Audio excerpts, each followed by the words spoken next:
यंदाचा महाराष्ट्र केसरी अहिल्यानगरमध्ये महाराष्ट्र केसरी स्पर्धेचा थरा पार पडला. या महाराष्ट्र केसरीच्या स्पर्धेत महेंद्र गायकवाड विरुद्ध पृथ्वीराज मोहोळ यांच्यामध्ये अंतिम लढत पार पडली. अहिल्यानगरमध्ये 67व्या महाराष्ट्र केसरी स्पर्धेचा थरा पार पडला. या महाराष्ट्र केसरीच्या स्पर्धेत महेंद्र गायकवाड विरुद्ध पृथ्वीराज मोहोळ यांच्यामध्ये अंतिम लढत पार पडली. या चुरशीच्या लढतीत पृथ्वीराज मोहोळ याने महेंद्र गायकवाडला आसमान दाखवत महाराष्ट्र केसरीची गदा उंचावली.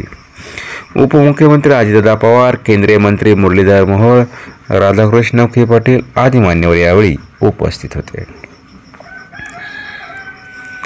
अनेक जिल्ह्यातील विविध तालमीत प्रशिक्षण घेतलेल्या 860 मल्लांनी यात नोंदणी केली. आज या स्पर्धेचा अंतिम सामना पार पडला, ज्यामध्ये सोलापूरचा पैलवान महेंद्र गायकवाड विरुद्ध पुण्याचा पृथ्वीराज मोहोळ यांच्यामध्ये मानाची गदा उंचावण्यासाठी लढत झाली. या सामन्यात पुण्याचा पृथ्वीराज मोहोळने महेंद्र गायकवाडला धूळ चारत नवा महाराष्ट्र केसरी होण्याचा बहुमान पटकावला. तत्पूर्वी या स्पर्धेत माती विभागात महेंद्र गायकवाड विरुद्ध सकेत यादव असा सामना पार पडला, तर गादी विभागात पृथ्वीराज मोहोळ विरुद्ध शिवराज राक्षे असा चुरशीचा सामना झाला. यामध्ये माती विभागातून महेंद्र गायकवाडने साकेत यादवचा पराभव केला, तर शिवराज राक्षेचा पृथ्वीराज मोहोळने पराभव केला. पुण्याचा मल्ल असलेला पृथ्वीराज मोहोळने मानाची साधीशी गदा उचलून असून आलिशार थार गाडी देखील त्याला मिळाली. माझ्या मित्रांनी, माझ्या आईबापांनी माझ्यासाठी खूप कष्ट घेतले. या विजयात त्यांचा मोठा वाटा. सगळं काही आईबापासाठी केलं. अजून खूप मोठं व्हायचं आहे. माझ्या आईवडिलांचं, मित्रांचं स्वप्न पूर्ण करायचं आहे. अशी सर्वांची साथ राहून द्या असे म्हणत पृथ्वीराज मोहोळने हा विजय वडिलांमुळे झाल्याचं सांगितलं. यावेळी तो चांगला भावूक झाला होता. दरम्यान शिवराज राक्षे पराभूत झाल्यानंतर मैदानात मोठा गोंधळ झाल्याचं पाहायला मिळालं. पंचांनी निर्णय चुकीचा दिल्याचा दावा करत शिवराज राक्षेने पंचांशी हुज्जत घातली. यावेळी त्याने थेट पंचाला लाथ देखील मारली. माझी पाठच टेकली नव्हती, मात्र पंचांनी निर्णयाची घाई केली असं म्हणत त्याने सामना पुन्हा खेळावा अशी मागणी केली. मात्र त्याची मागणी मात्र फेटाळण्यात आली. त्याने सांगितलं का जे कुस्ती महासंघ आहे त्यांनी मात्र यामध्ये दखल घ्यावी आणि पुन्हा हा सामना अंतिम सामना खेळावा. पण मात्र जे अनाऊन्समेंट असतात ते मात्र वारंवार सांगायचे. पंचांचा निर्णय हा अंतिम असतो आणि शिवराज राक्षेने पंचांचा अपमान केला, त्याला मारहाण केली. त्यांच्यामुळं त्यांच्यावरती योग्य ती मात्र कारवाई कुस्ती महासंघानं मात्र करावी, ही मात्र दखल मात्र कुस्ती महासंघाने घ्यावं हे मात्र सांगितलं.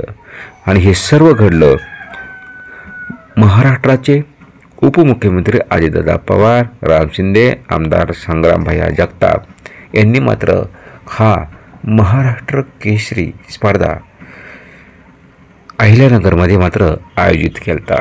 अनेक मान्यवर उपस्थित होते आणि त्यांच्यासमोर मात्र हा संपूर्ण प्रकार घडला.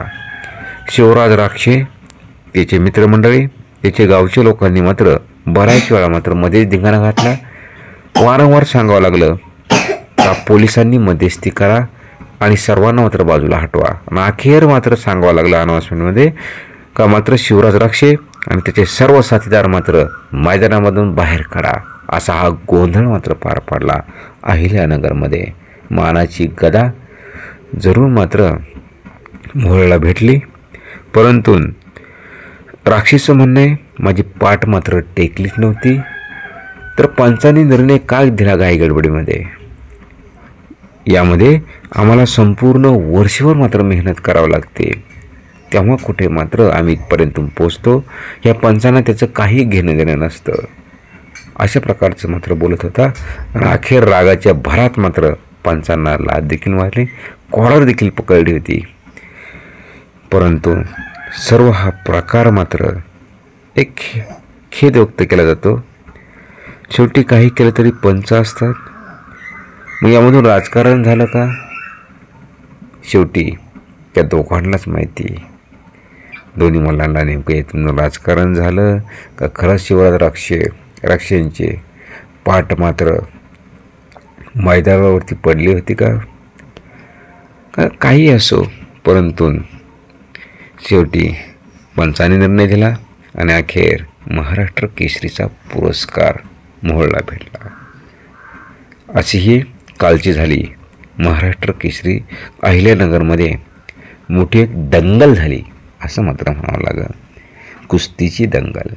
ज्या पद्धतीने आमिर खानचा पिक्चर आलता दंगल, त्याच पद्धतीने मात्र ही एक मोठ्या प्रकारची दंगल झाली अहिल्यानगरमध्ये. काही असो, शेवटी खेळाच्या ठिकाणी राहायला पाहिजे.